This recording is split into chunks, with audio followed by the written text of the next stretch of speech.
numbers effectively were piling up of missing baby girls, even though the purpose of the one-child policy was to try and reduce the population growth. But it's no good reducing it like that with the boys and the girls. My name is Tamsin Howard. In this video, I'm with Kate Blewett. Kate is an Emmy and BAFTA award-winning journalist who investigates cases all around the world. It was her documentary, The Dying Rooms, that is the reason for my parents adopting me from China. I will be discussing the overall effects of the one-child policy now. What keeps you motivated to make work? So when I started to learn how to make films, I went to film school and learned the basics of how to put a film together. And so when I set out in life, I thought, right, I'm going to try to use these tools of filmmaking to try to make a difference in people's lives. So that's always been my motivation, to effect positive change. Please tell me how you made The Dying Rooms. So when I first started making The Dying Rooms, I knew that there were children in the orphanages in China who were dying because they were being purposefully neglected to death. But I had no idea what I was walking into when we started filming. But we went as if we were tourists. We had small cameras that looked like tourist cameras. We did not look like a film crew. We had little microphones, we had very little equipment, we didn't carry lights, so we really could have passed off as just visiting the country.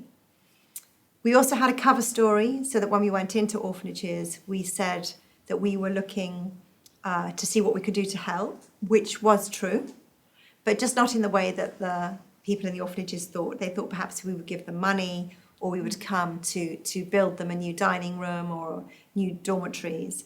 But in fact, the truth of it was we were coming to see what we could do to help the children.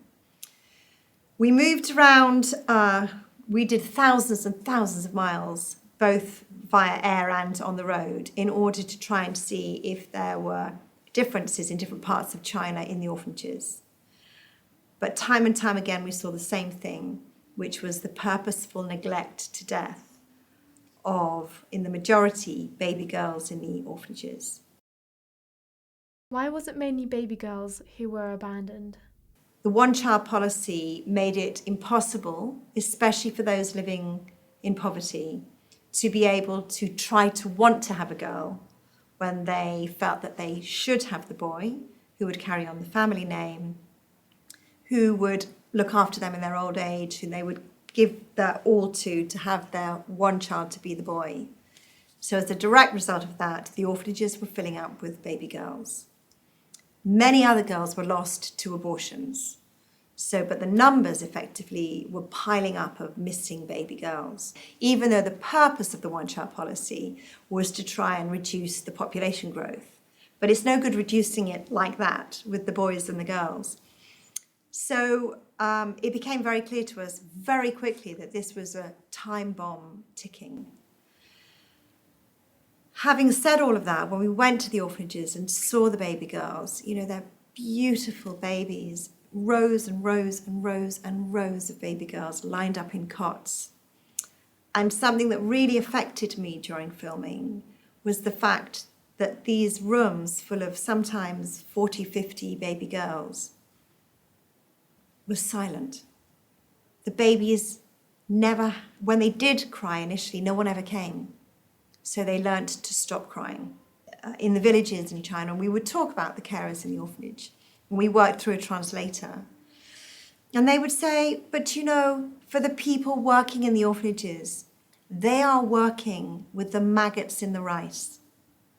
And this was the terminology they used over and over again for the girls.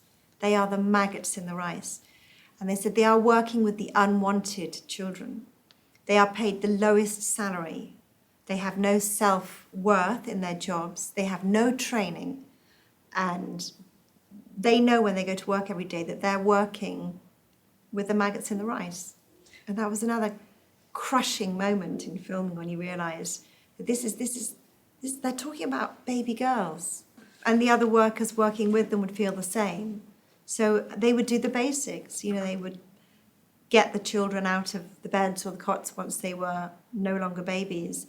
But then they had these long potty seats where they just dumped them all in a row with the open And I understand the open hole for feces or urine to go into. I understand the concept of it. And if there were hundreds of children and there isn't the care, but actually in a lot of the places there was enough care around, but it was a choice to put them in there for the day. They could have had them walking and running around, they could have had them free, but they left them there. And that was another shocker, that you think that this is really hardcore, ingrained in the system. Yeah. So I think seeing such purposeful neglect was really painful, and it was the first time I experienced it. And that had a huge impact on me. And when we saw babies and young children close to death, purposefully close to death, where you could see they'd simply been starved to this position, that was, again, it's unacceptable. Doesn't matter which way you look at it, it's unbearable to look at, and it's unacceptable that children who are fully dependent on adults, on the carers in charge of them, are being purposefully neglected to death.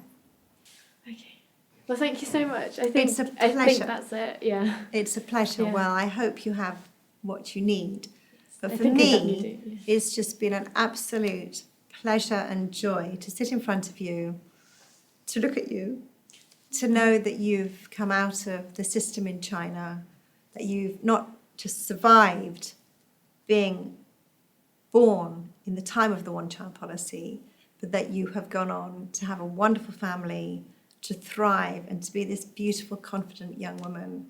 And it makes me so absolutely happy. Thank you. It's a great pleasure Thank to you. sit in front of you. Cool.